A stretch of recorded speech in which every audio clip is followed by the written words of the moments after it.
342장 찬송하시겠습니다. 342장입니다.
묵상기도 하심으로 주일 예배를 하나님 앞에 드리시겠습니다.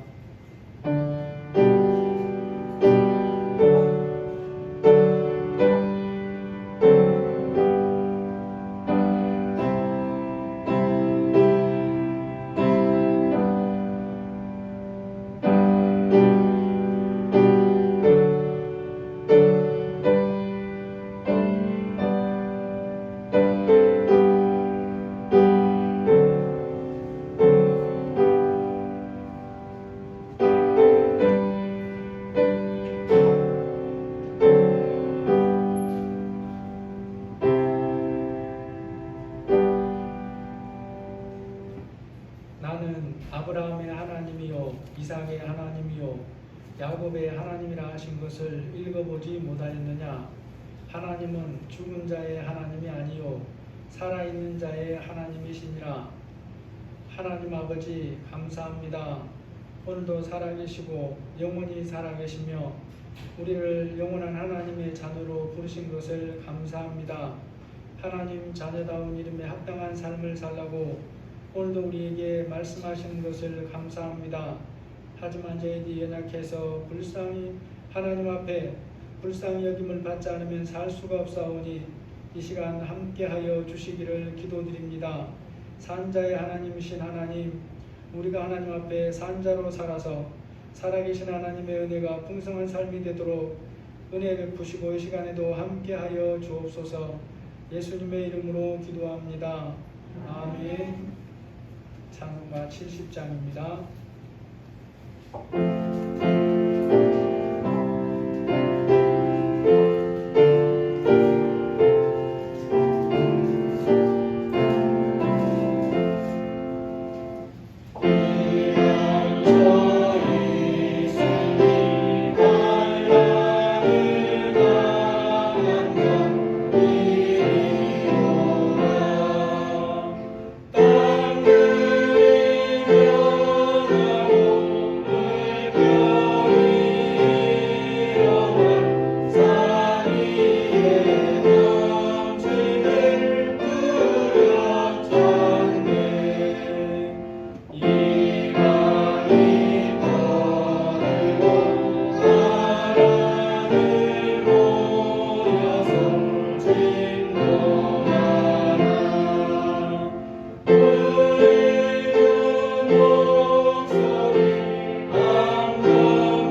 전능하사 천지를 만드신 하나님 아버지를 내가 믿사오며 그 외아들 우리 주 예수 그리스도를 믿사오니 성령으로 잉태하사 동정녀 마리아에게 나시고 본디오 빌라도에게 고난을 받으사 십자가에 못 박혀 죽으시고 장사한 지 사흘 만에 죽은 자 가운데서 다시 살아나시며 하늘에 오르사 전능하신 하나님 우편에 앉아 계시다가 저리로서 산 자와 죽은 자를 심판하러 오시리라. 성령을 믿사오며 거룩한 공예와 성도가 서로 교통하는 것과 죄를 사하여 주시는 것과 몸이 다시 사는 것과 영원히 사는 것을 믿사옵나이다. 아멘. 찬송가 203장 부르시고 최종 장은 기도해 주시겠습니다.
한 주간도 주님의 은혜와 사랑으로 인하여 살게 하시고 거룩하신 주일 예배자로 불러주신 것 감사합니다.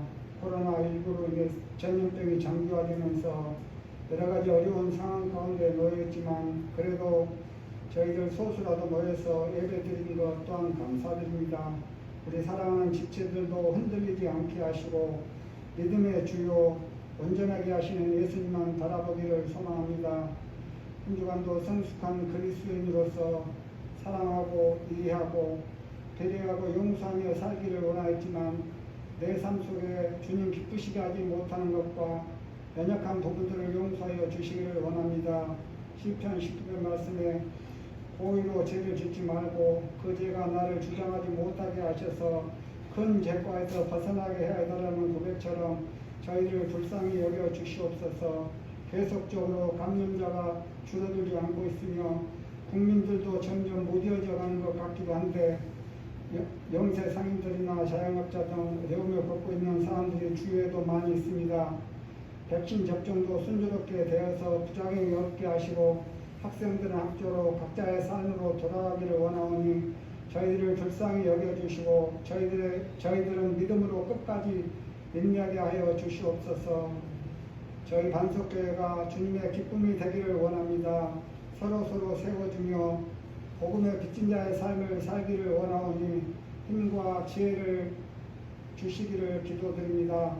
하늘의 미랄이 땅에 떨어져 죽지 아니하면 하늘에 그대로 있고 죽으면 많은 열매를 맺는다고 말씀하시는 그 말씀처럼 내가 죽고 주께서 살기를 원하오니 성령님 통치에 우리가 온전히 순종할 수 있도록 은총을 부어 주시옵소서. 성도들의 가정을 지켜주시고 고생의 축복을 주시기를 소망합니다. 자녀들은 시냇가에 심겨진 나무처럼 청청하게 하시고 손으로 하는 일들이 복되게 하여 주시기를 기도합니다. 오늘도 말씀 전하시는 박영선 목사님 증거하신 말씀 땅에 떨어지지 않게 하여 주시고 우리의 마음밭에 잘 심기어져서 혹은 30, 60배, 100배의 결실이 있게 하여 주시옵소서. 무더위 속에서도 복음을 전하는 종들을 기억하시고 그들의 수고도 헛되지 않도록 은총을 부어 주시옵소서. 김세정 선교사님과 가족들과 사역을 돌보아 주시기를 소망합니다. 매일매일 마게도냐의 환상을 보게 하시고 순종하는 마음을 주시옵소서. 저희들 주님 기뻐하시는 산 제물이 되기를 원하오니 받아주시옵고 우리 중에 임재하시는 예수 그리스도의 이름으로 감사하며 기도드리옵나이다. 아멘.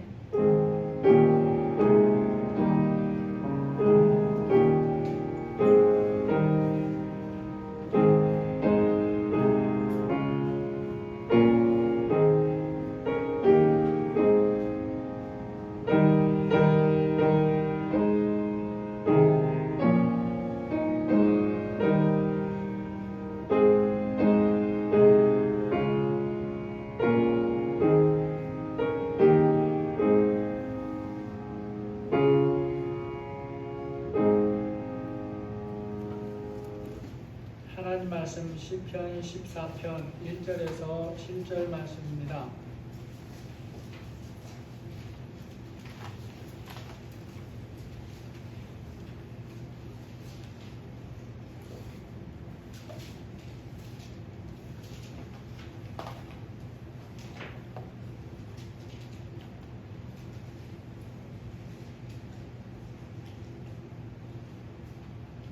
시편 14편 1절에서 7절입니다. 어리석은 자는 그의 마음에 이르기를 하나님이 없다 하는도다. 그들은 부패하고 그 행실이 가증하니 선을 행하는 자가 없도다. 여호와께서 하늘에서 인생을 보살피사 지각이 있어 하나님을 찾는 자가 있는가 고려하시며 다 치우쳐 함께 더러운 자가 되고 선을 행하는 자가 없으니 하나도 없도다. 죄악을 행하는 자는 다하시나이다. 그들이 이건 없이 내 백성을 보면서 여호와를 부르지 아니하도다. 그러나 거기서 그들은 두려워하고 두려워하였으니 하나님이 의인의 세대에 계심이로다. 너희가 강한 자의 대적을 부르게 하나 오직 여호와는 내 피난처가 되시도다. 이스라엘의 구원이 시온에서 나오기를 원하도다. 여호와께서 여호와께서 그의 백성을 포로된 곳에서 돌이키실 때에 야곱이 즐거워하고 이스라엘이 기뻐하리로다. 아멘. 각종 색에는 그 한 색만 두고 볼 때는 다른 색과 비교하여 볼 때보다 더 선명하게 드러나는 경우가 많습니다. 곁에 어떤 색을 두느냐에 따라서 어둡거나 혹은 밝은 쪽으로 더 분명해진다라는 거죠.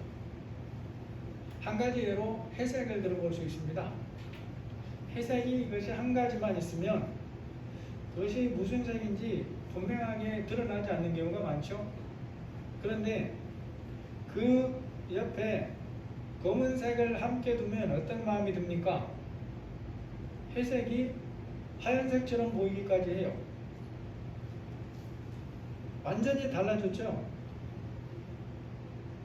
회색 자체는 변하지 않았는데 곁에다가 검은색을 두니까 하얀색처럼 여겨진다라는 거죠. 반대로 회색 옆에 흰색을 두면 어떻게 되겠습니까? 회색이 오히려 검은색처럼 여겨집니다.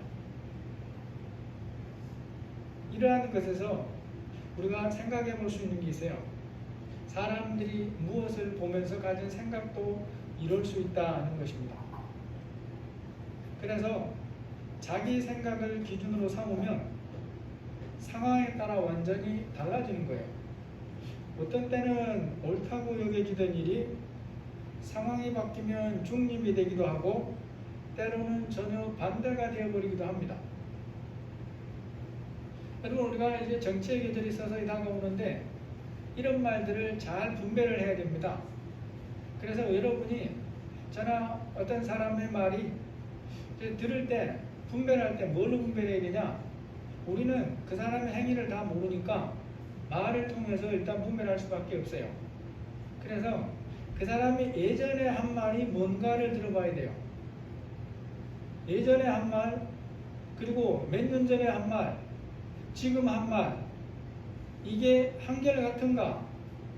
아니면 이게 그 사람의 지식이나 하여튼 역량이 성장해서 좋은 쪽으로 발전한 것인가?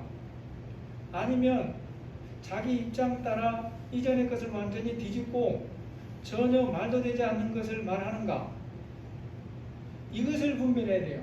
그래서 그런 사람들은 다 그런 사람이면 그 중에 그런 게 적은 사람을 골라야 되고 그런 게 선명하게 드러난 사람은 가차없이 내 마음에서 잘라야 됩니다. 이게 그리스도인이 가져야 될 아주 중요한 분별력이에요. 말이 왔다 갔다 한다. 그럼 그 사람은 보나마나 우리가 그 사람을 다 모르니까 분별할 거리가 그런 것밖에 없는 거예요. 그래서 저나 여러분이 이런 부분에 있어서 아주 중요한 분별력을 가져야 돼요. 자기 생각 가지고 지금은 이랬다가 역시나 자기 생각 가지고 또 있으면 나중에는 중립쯤 되고 나중에는 전혀 반대까지 되어버리는 게 사람의 생각입니다. 그러한 것을 보여주는 말 중에 하나가 어리석음이라고 하는 것입니다. 어리석음.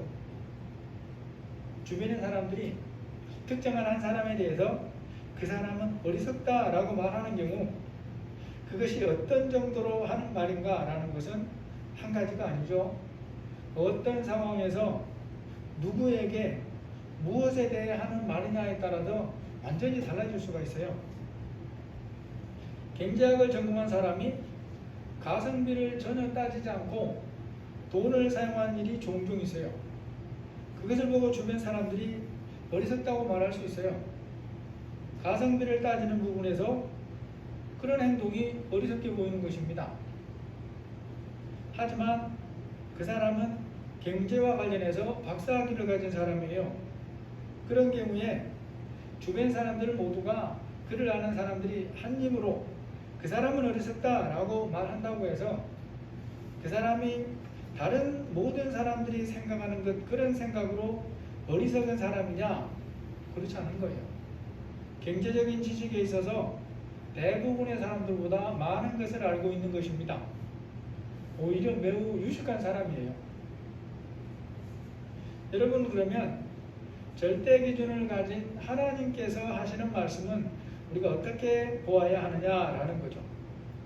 하나님이 하시는 말씀도 사람들이 어떻게 받아들이는가에 따라서, 상황에 따라서 때로는 달라지고 반대가 되거나 그런 말씀이냐 하는 것입니다. 만약 그렇다면 우리가 말씀에 담긴 뜻을 바르게 알아들을 수가 없죠. 하나님이 하신 말씀에 대해서 사람들이 자기 입장에 따라 혹은 자기 생각에 따라 환경에 따라서 이렇게 해도 되고 저렇게 해도 된다면 그것은 하나님의 말씀일 수가 없다는 것입니다. 물론 하나님의 말씀에도 때로는 반대적인 표현을 통해서 강조하는 경우들이 있습니다. 하지만 그런 말씀인 경우 그 문맥을 다 읽으면 그것을 알 수 있는 그런 말씀들이에요. 예를 들어서 스가랴 7장에 보면 하나님이 이렇게 말씀하는 게 있습니다. 4절 5절에 만군의 여호와의 말씀이 내게 임하여 이르시되 온 땅의 백성과 제사장들에게 이르라. 너희가 70년 동안 다섯째 달과 일곱째 달에 금식하고 애통하였거니와. 이게 무슨 말씀입니까? 이스라엘 백성들이 포로로 잡혀가 있는 70년 동안 매년마다 다섯째 달과 일곱째 달에 금식하고 애통했다라는 거죠. 무려 70년 동안 그렇게 살아온 것입니다. 얼마나 대단해 보입니까? 백성들이 그렇게 살아온 것에 대해 하나님이 사실이라고 인정을 하시는 거죠. 하지만 이 말씀을 전체를 다 읽어보면 하나님이 묻습니다. 그것이 진실로 하나님을 위해서 한 것이냐라고 물어요. 하나님을 위해서 한 게 아니고 자기들의 만족을 위해서 했다, 이런 뜻으로 하시는 말씀이라는 것입니다. 믿음으로 하는 신앙생활이 아니라 의례로 하는 종교생활이었다는 거예요. 하나님이 바라시는 것이 전혀 아니었다라는 뜻으로 하시는 말씀이라는 것입니다. 그런 부분이 있지만 분명히 문맥을 보면 알 수 있습니다. 하나님은 말씀을 일부러 몇 겹을 꼬아서 학교 시험처럼 어렵게 내지는 않습니다. 그런데 때로 어렵게 느껴지는 그런 말씀들이 물론 있죠. 언제 그럴까요? 먼저는 배경을 모르기 때문에 그렇게 여겨지는 경우들이 있습니다. 그런데 배경을 알아도 영적으로 어리거나 들을 귀가 막혀 있기 때문에 어려운 경우가 있어요. 예수님이 여기에 대해서 말씀을 합니다. 그래서 예수님이 말씀하실 때 종종 하시는 말씀이 있습니다. 들을 귀 있는 자는 들으라, 이렇게 말씀을 해요. 그리고 제자들이 거기서 바로 듣지만 예를 들어서 씨 뿌리는 비유 같은 경우 알아듣지를 못합니다. 무슨 뜻입니까? 나중에 예수님이 뒤에 다시 개별적으로 가르쳐 주시는 것을 볼 수 있어요. 깨달아 들을 귀가 없어서 어렵게 여겨지는 말씀들이 있습니다. 중요한 것은 하나님의 말씀은 그 상황에 따라서 상대적이 되거나 달라지지 않는다라는 거죠. 하나님께서 단정하여 말씀하시는 경우라면 더욱 그렇습니다. 그래서 듣는 자들이 자기 생각대로 해석해도 되는 것이 아니라는 거예요. 듣는 사람의 상황이나 지식 수준이나 이런 것이 어떠하든지 하나님의 말씀의 교훈은 분명하다라는 거죠. 이 시간 본문에 사용하시는 이 단어의 의미도 그러합니다. 사람이나 상황 따라 달라지는 것이 아니라 실제 그대로의 뜻으로 하시는 말씀이에요. 14장 1절을 보니까 어리석은 자는 그 마음에 이르기를 하나님이 없다 하는도다. 여러분, 다윗이 왕으로 있던 이스라엘 시대에 하나님이 없다고 말하는 사람이 과연 있었을까요? 그럼에도 다윗이 이렇게 말함으로 하나님께서 우리에게 말씀을 하시는 거예요. 그래서 이것은 입의 말로 하나님이 없다고 부인하는 것이 아니라 삶에서 하나님이 없다고 하면서 꼭 그렇게 사는 사람들을 의미한다라는 것입니다. 삶에서, 행동에서 하나님이 없는 것처럼 생각하고 사는 사람이 어떤 사람이라는 것입니까? 어리석은 자다라고 말합니다. 어리석은 자다. 입의 말로는 하나님이 계시고 또 자기가 믿는다고 말하지만 실제 삶에서는 그 하나님을 믿고 인정하고 의뢰하지 못하는 그런 삶을 사는 사람을 향해서, 불신앙하면서 사는 자를 향해서 하나님이 말씀합니다. 어리석은 자다. 그런데 이렇게 말해도 우리가 잘 이해가 안 될 수 있어요. 여기서 말하는 어리석은 자는 히브리어 나발이라는 말인데 형용사로는 어리석은, 무감각한, 분별 없는 이라는 뜻입니다. 이 말이 성경에서 한 민족에게 사용될 때는 하나님을 알면서도 경외하지 않는 그런 것을 의미하지만, 또 한편에서는 모르고 경외하지 않는 것도 포함해요. 이 말이 개인에게 사용될 때는 무신론자나 불신앙인을 가리킵니다. 다시 말해서 하나님의 존재를 행동으로 실제로 부인하는 자를 가리킨다라는 거죠. 그래서 믿는다고 말은 해도 행동으로 하나님을 불신앙하는 자는 또한 진짜 무신론자와 같다, 그런 뜻이 들어있어요. 굉장히 무서운 뜻입니다. 성경에서 이러한 사람의 예를 찾는 것은 어려운 일이 아닌데, 심지어 그 사람의 이름 자체가 이것으로 지어져 있는 사람을 통해서 우리에게 교훈하고 있는 것을 볼 수 있어요. 성경에 보면 그 사람의 이름 자체가 나발인 사람이 등장합니다. 사무엘상 25장에 보면 나발에 대해서 말씀하는 부분이 있어요. 2절 3절에 마온에 한 사람이 있는데 그의 생업이 갈멜에 있고 심이 부하여 양이 3,000마리요 염소가 1,000마리이므로 그 사람의 이름이 나발이요 완고하고 행실이 약하며 그는 갈렙 족속이었더라. 여기 사무엘상 25장 3절에서 말씀하는 사람의 이름이 나발인데, 이 나발이 오늘 읽은 시편 본문의 어리석은 자의 나발과 정확하게 같은 뜻이에요. 어리석은, 무감각한, 분별 없는 그런 뜻입니다. 이 나발이 어느 정도로 어리석은 사람인가를 우리가 성경을 통해 보면서 본문에서 말씀하는 어리석음의 뜻이 뭔가를 우리가 좀 더 실감나게 알 수 있습니다. 당시 사회는 오늘날과 같이 이렇게 치안이 확보된 상황이가 아니에요. 사람들이 거의 살지 않거나 그런 산이나 들에서는 더욱 그러하죠. 그런 시절인데 이 사람의 그 많은 가축은 다 어디에 있습니까? 산이나 들판에서 먹이는 거예요. 그 사람은 주인이라 들판에서 직접 가축을 먹이지는 않았겠지만 그의 종들이나 일꾼들이 그 일을 하고 있습니다. 그의 그 많은 재산이 다 산과 들에 있어요. 그렇게 산이나 들에서 가축을 칠 때에 때로는 도둑이나 강독대 같은 자들에게 가축을 도둑맞거나 빼앗기는 일이 있습니다. 그런 상황에서 자기 재산을 안전하게 지키고 돌보는 일은 너무나 중요한 일이다라는 거죠. 아브라함에게 종이, 남자가 최소한 300명이 넘습니다. 왜 그렇게 많은 종을 둘까?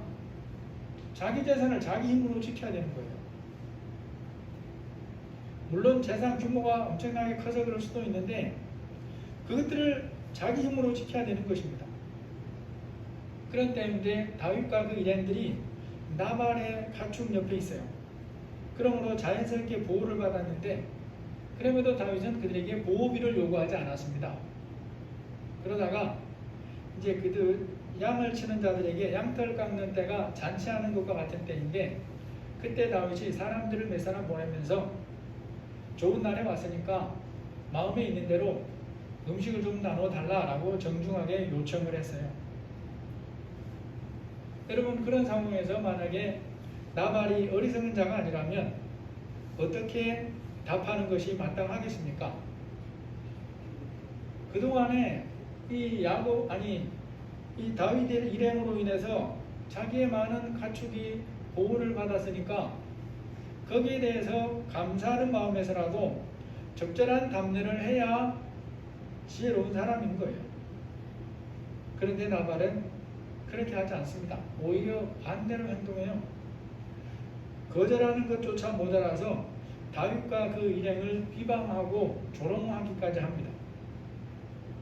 사무엘상 25장 10절 이하에 보면 나발이 다윗의 사원들에게 대답하여 이르되 다윗은 누구며 이새의 아들은 누구냐? 요즘에 각기 주인에게서 억지로 떠나는 종이 많도다. 내가 어찌 내 떡과 물과 내 양털 깎는 자를 위하여 잡은 고기를 가져다가 어디서 왔는지도 모르는 자들에게 주겠느냐 한지라. 다윗은 정중하게 요청을 했는데 나발은 단칼에 거절합니다. 거절하는 것도 모자라서 조롱하기까지 해요. 다윗이나 그들과 함께 있는 자들은 그들이 마땅히 섬겨야 할 주인을 버리고 도망을 다니는 중에 있는 못된 종들이라 라고 조롱까지 하는 거예요. 나발이 다윗이 보낸 사람들이나 다윗을 비웃고 조롱해서 얻을 유익이 아무것도 없어요. 유익은 고사하고 자기 생명이나 재산을 다 빼앗길 수 있습니다. 그런 현실임에도 불구하고 나발이 왜 이런 미련한 행동을 한 겁니까? 나발이라는 이름값을 한 거다라는 거죠. 나발이라는 이름처럼 분별할 줄을 모르고 어리석었기 때문이에요. 성경이 나발이 어리석은 자이기에 그렇게 했다고 말해주고 있어요. 나발이 어떤 사람인가에 대해서 누구보다도 잘 아는 사람은 누구냐? 그의 아내입니다.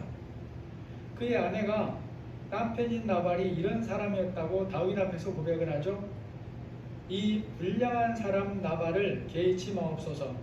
그의 이름이 그에게 적당하니 그의 이름이 나발이라 그는 미련한 자니이다. 이 말은 나발의 아내가 지금 화가 머리 끝까지 나가지고 나발을 없애버리려는 생각을 가지고 다윗이 사람들을 이끌고 오는 그 앞에서 하는 말임을 감안해야 돼요. 분노한 다윗의 화를 가라앉혀서 더 이상의 불행을 막으려고 하는 말입니다.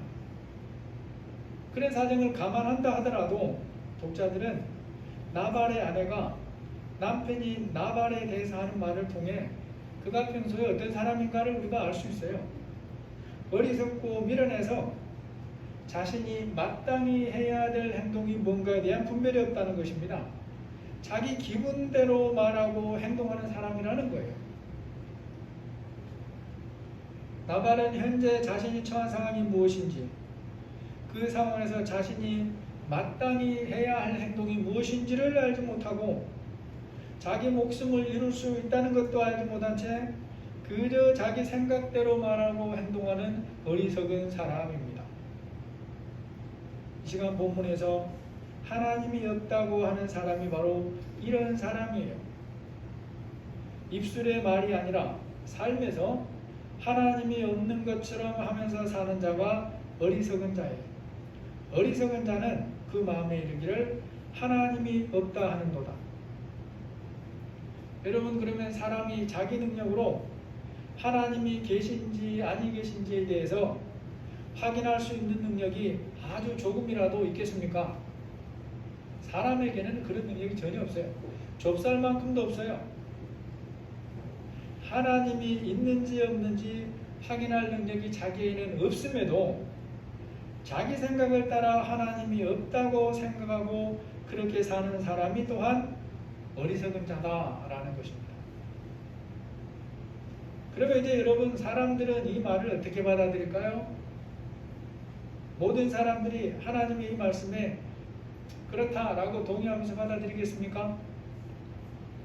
그 반대라는 거죠.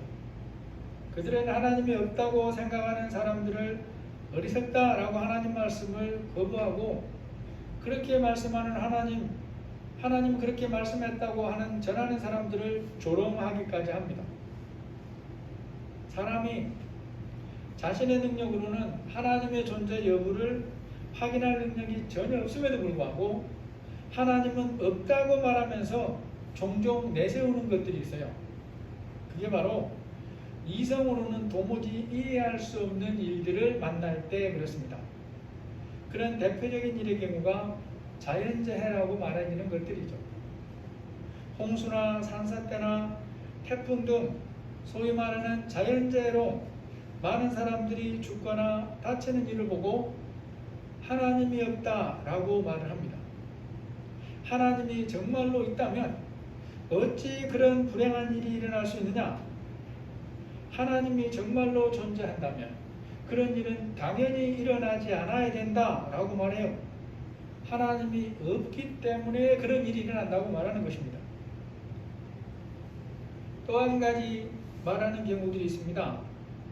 세월호 같은 안타까운 사고가 일어났는 경우에 그렇게 말해요. 하나님이 있다면 어떻게 이런 불행한 일이 일어날 수 있느냐? 하나님이 계시다면 이런 일은 일어나지 않게 막아야 되는 게 아니냐라고 목소리를 높이죠. 이제 중요한 것은 하나님이 없다고 말하면서 하는 자들이 그런 말을 할 때에 하나님을 믿는 우리는 어떤 생각이 드냐라는 거예요. 거기에 대해서 진리를 변호할 수 있을 만큼 우리가 믿음으로 말씀으로 준비되고 있느냐는 것입니다. 때로는 믿는 사람도 하나님이 없다고 하면서 그 사람들이 하는 그런 주장에 동의되는 그런 마음이 들 때가 있는 거예요. 하나님의 존재를 부인하는 사람들이 하는 그런 말을 들을 때에 믿는 사람도 때로 그런 말에 동의가 되는 그런 마음들이 있다는 것입니다. 자연재해로 인해 자신이 사랑하는 사람이 죽음을 당하기라도 하는 경우 그런 사람들의 말에 마음으로 동의가 되는 거예요. 세월호 같은 불의한 사고를 당한 사람 중에 하나님을 신실하게 믿는 사람이 포함되어 있다면 그런 생각이 드는 거예요.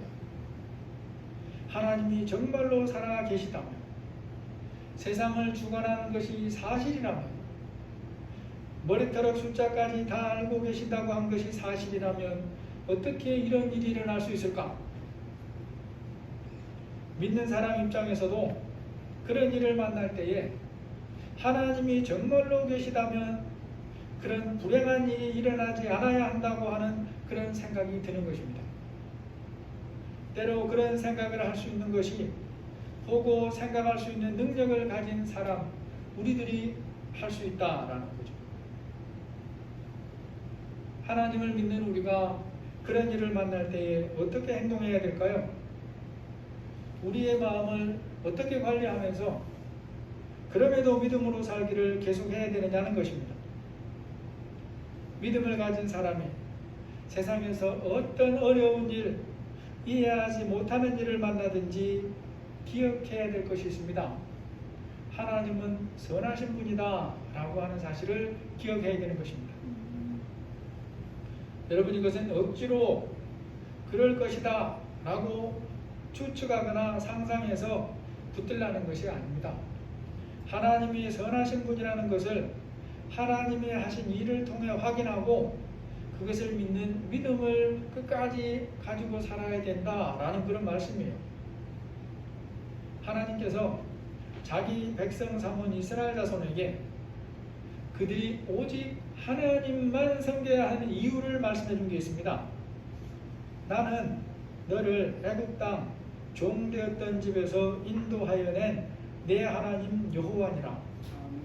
이것이 하나님께서 이스라엘 백성들에게 왜 하나님만 섬겨야 되는가에 대해서 이유로 말씀하는 거예요. 내가 너희를 애굽 땅 종되었던 집에서 구원하여 낸 너희 하나님이다. 그러므로 너희는 나만 섬겨야 된다, 이 말이거든요. 이 말씀이 오늘날 믿는 우리에게는 이렇게 말씀하는 것과 같습니다. 나는 너를 사탄의 종으로 살다가 영원한 사망의 행벌에 처해질 상태에서 예수님을 십자가에 죽게 하심으로 구원하여 낸 내 하나님이다. 이렇게 말씀하는 것하고 똑같은 거예요. 하나님께서 독생자 예수님의 생명을 우리들의 죄를 대신해서 죄값으로 십자가에 달려 죽게 하시고 그 이름으로 우리를 구원했다라는 거죠. 여러분, 성경에서 하나님은 선하신 분이다에 대해서 온갖 사실들을 말씀하는데 하나님의 선하심을 인정해 주시는 것 중에 이것보다 더 확실한 증거는 찾을 수가 없습니다. 뿐만 아니라 그렇게 해서 자녀 삼은 그들의 삶에 대해서도 약속하는 게 있어요. 로마서 8장 28절 우리가 알거니와 하나님을 사랑하는 자 곧 그 뜻대로 부르심을 입은 자들에게는 모든 것이 합력하여 선을 이루느니라. 이게 하나님의 약속이에요. 그런데 그러하신 하나님이 자녀 삼은 우리에게 말씀하시지 않은 것, 약속하시지 않은 것이 있습니다. 이러한 부분에 대해서도 우리가 바르게 알아야 끝까지 믿음을 유지할 수가 있어요. 하나님께서 우리에게 예수님을 믿은 후에 삶에서 일어나는 중요한 일에 대해서 다 이해할 수 있게 해 주셔서 믿게 하신다고 말씀하지 않았습니다. 이성으로 이해되는 것만 믿으라고 하신 것도 아닙니다. 세상에서 일어나는 중요하게 여겨지는 일, 사람들이 꼭 알고 싶어하는 일에 대해서 말씀해 주시겠다고 약속하지도 않았어요. 이러한 부분을 요약하면 하나님의 말씀을 믿고 사는 부분에 있어서 믿는 사람이 다 알고 이해해서 믿는 것이 아니라는 것을 우리가 분명하게 알아야 됩니다. 사람들이 어떤 부분에 대해서 궁금해하고 알고 싶어하는 것은 많이 있지만 하나님께서 다 말씀해 주신다고 약속하지 않았어요. 하나님의 말씀이 그를 한 데 비해서 사탄의 미혹이 어떠한가도 우리가 바르게 알아야 돼요. 그런 일을 통해 하나님이 진짜 살아계시고 세상을 주관하신다면 어찌 그런 불행한 일이 일어날 수 있느냐고 미움한다는 것을 알아야 돼요. 알지도 못하면서 믿는 것은 어리석다고 미워한다는 것을 우리가 알아야 된다는 것입니다. 사람을 아는 면에서 사람을 지으신 하나님보다 더 잘 아시는 분이 없죠. 사람에 대해서 하는 말씀 중에 하나님보다 더 정확하게 말씀하는 분이 없는데 그 하나님 말씀하는 것입니다. 어리석은 자는 그 마음에 이르기를 하나님이 없다고 한다. 여러분, 그러면 우리는 어떤 사람입니까? 하나님을 믿고 사는 사람들이죠. 하나님이 계심을 믿는 사람들에게 이런 말씀은 어떤 교훈을 주느냐라는 것입니다. 하나님을 믿는 사람이지만 그의 삶은 그가 믿고 마땅히 살아야 할 삶과 다를 수 있어요. 그럼에도 그것을 깨닫지 못할 수 있습니다. 왜냐하면 보이는 세상 속에서 세상 가치관 속에 살기 때문에 그런 거죠. 사람을 가장 정확하게 아시는 하나님이 그 마음에 하나님이 없다고 생각하면서 사는 어리석은 자의 삶이 어떤 것인가를 말씀해 줍니다. 그래서 우리는 그런 것을 보면서 자신을 점검할 수 있어야 돼요. 그들은 부패하고 그 행실이 가증하니 선을 행하는 자가 없도다. 여기 사용된 부패하고는 동사로서 멸망시키다, 파멸하다, 부패시키다 라는 뜻입니다. 가증하니는 몹시 싫어하다, 가증하다 라는 뜻이에요. 이것을 문맥 전체에서 읽어보자면 하나님이 없다고 생각하면서 사는 사람의 모든 행위는 사람이 몹시 싫어하는 것이며 스스로를 파멸시키는 것이고 선과는 전혀 상관이 없는 것이다. 이런 말씀으로 정리할 수가 있습니다. 그렇게 마음이 부패하고 행실이 가증한 그들의 삶은 사람이 아니라 하나님 보시기에 어떠냐? 그게 바로 2절 4절이에요. 다 치우쳐 함께 더러운 자가 되고 선을 행하는 자가 없으니 하나도 없도다. 죄악을 행하는 자는 다 무지하냐? 그들이 떡 먹듯이 내 백성을 먹으면서 여호와를 부르지 아니하는도다. 그러나 거기서 그들은 두려워하고 두려워하였으니. 사람의 기준에서 볼 때 어떤 사람이 미련하고 어리석은 사람입니까? 자신이 하는 말이나 행동으로 스스로를 해롭게 하면서도 그것을 모르고 계속 그렇게 하면서 사는 사람이야말로 미련하고 어리석은 사람이에요.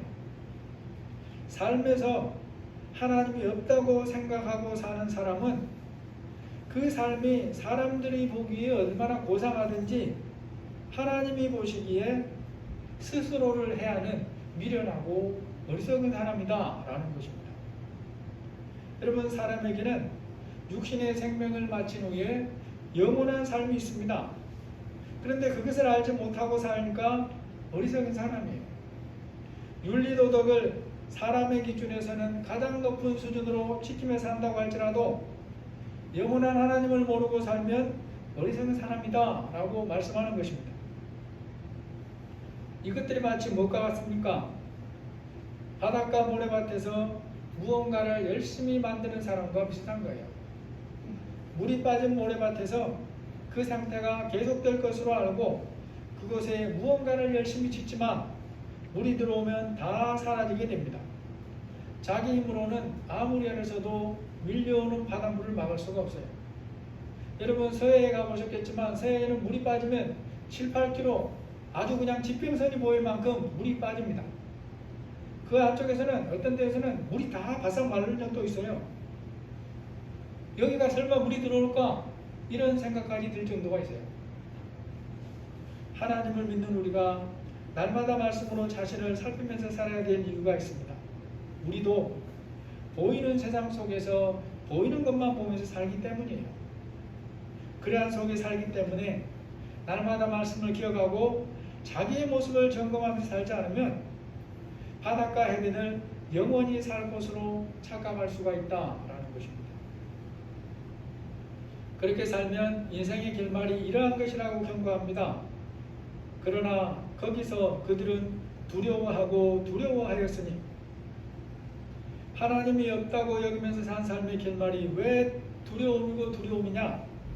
하나님이 의인의 세대에 계심이로다 라고 하는 분이기 때문에 그런 것입니다. 하나님이 어떤 사람의 하나님입니까? 영원한 결산을 하실 때에 입으로 말한 것이 아니라 삶으로 하나님이 있는 사람처럼 산 사람만 구원하시기 때문에 그래요. 그것이 성경이 말하는 의인입니다. 예수님을 믿음으로 의롭게 된 사람만 구원하시는 거예요. 오직 여호와는 그들의 피난처가 되시도다. 이스라엘의 구원이 시온에서 나오기를 원하도다. 여호와께서 그의 백성을 포로된 곳에서 돌이키실 때에 야곱이 즐거워하고 이스라엘이 기뻐하리로다. 오늘 말씀을 정리해 봅니다. 하나님이 인정하시는 믿음은 다른 사람과 비교해서가 아닙니다. 하나님이 있다고 말하는 것이 그 마음에 진실하면서 하는 것이라면 이것은 결코 아무나 그렇게 말할 수 있는 게 아니에요. 믿어야 그렇게 말할 수 있습니다. 그런데 그렇게 말한다고 해서 그렇게 말하는 사람들 모두가 삶에서 하나님을 중심에 모시고 사는 것이냐? 그렇지 못하다는 거죠. 그러한 것이 또한 우리가 눈으로 보고 확인하는 이 세상이고 우리의 삶의 모습이기 때문에 본문의 교훈은 우리에게도 동일하게 해당하는 것입니다. 어리석은 자는 그 마음에 이르기를 하나님이 없다 하는도다. 그들은 부패하고 행실이 가증하니 선을 행하는 자가 없도다. 예수님이 사람들의 믿음에 대해 열매로 알리라고 말씀을 합니다. 하나님께서 믿음을 가진 우리에게 찾으시는 것이 입술의 고백만이 아니라 행동으로 표현하는 믿음이라는 거죠. 하나님은 지금도 그런 사람의 하나님이 되어주시고 피난처가 되어주신다고 말씀하고 있고 그런 사람을 영원히 구원하시고 하나님으로 인해 기뻐하게 하신다고 말씀하고 있습니다. 입술과 삶으로 우리가 하나님을 인정함으로 의인을 붙드시는 하나님께 붙들려서 또 이 뜨거운 여름을 믿음으로 잘 살아내시기를 예수님의 이름으로 축복합니다. 아멘. 하나님, 어리석은 자만 하나님이 없다고 말하면 참 좋겠는데 우리의 어리석고 미련하고 연약한 모습들 속에 우리가 하나님을 모른다고 행동으로 말하는 것들이 있습니다. 우리 연약함도 불쌍히 여겨주시고 우리가 입술로 고백하고 믿는 하나님, 그 전능하신 하나님을 믿고 이 뜨거운 여름을 오늘도 믿음으로 걸어갈 수 있도록 함께하여 주옵소서. 우리 성도들에게 성령의 새 힘을 부어 주옵소서. 예수님의 이름으로 기도합니다. 아멘. 찬송가 204장입니다.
저희들 인생의 집을 하나님 말씀 위에 지어가기 위해 오늘도 주님 앞에 예배자로 불러주셔서 감사합니다.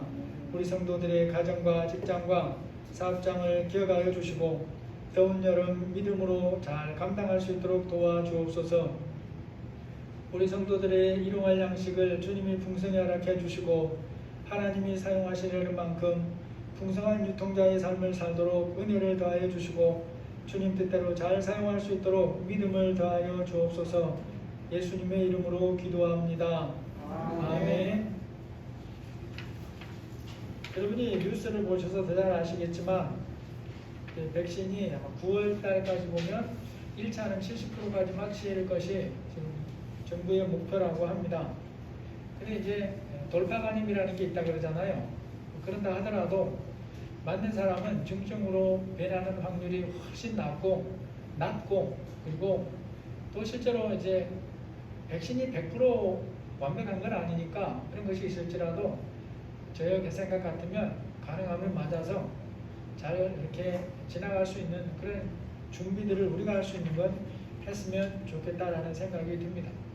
참고로 아내가 어떤 인터뷰에서 유튜브에서 설교를 들었는데 그 교회 목사님은 막 겁을 주더래요. 엄청나게 아프다고. 그 아내도 많이 긴장을 했는데 또 하나님 불쌍히 여기셔가지고 뭐 그렇게 막 아프게나 현재까지는 그러질 않았어요. 근데 또 그런데 뭐 이제 2차가 또 뭐 있으니까 2차가 8월 23일인가 제대로 됩니다. 근데 2차 때 또 뭐 어떻게 할까 걱정을 하고 있는데 우리 힘으로 안 되는 거 어떻겠습니까? 하나님 앞에 기도해서 또 잘 감당하면서 가야죠. 아마 우리 성도님들 중에 8월 달이나 9월 달에 받는 분이 대부분일 텐데 함께 계속 기도하면서 잘 지나갈 수 있기를 기도하기를 원합니다.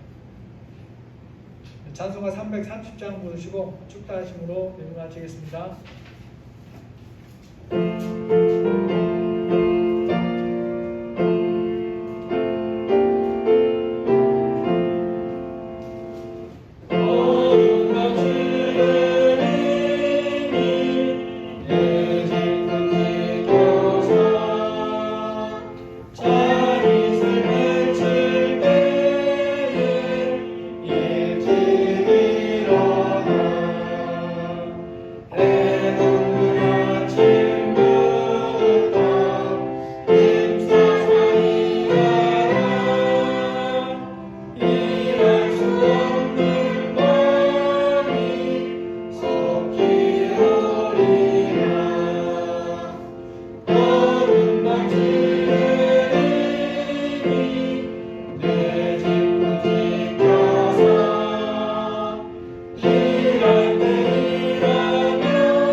이제는 우리 주 예수 그리스도의 은혜와 하나님의 사랑하심과 성령의 지키시고 보호하시고 인도하시는 은혜가 입술로 하나님을 고백하는 것을 따라서 삶으로 하나님을 고백함으로 어리석은 자가 되지 아니하고 하나님이 함께 하시는 의인으로 살기를 원하는 우리 모든 사랑하는 성도들 위해 지금부터 영원토록 함께 계실지어다.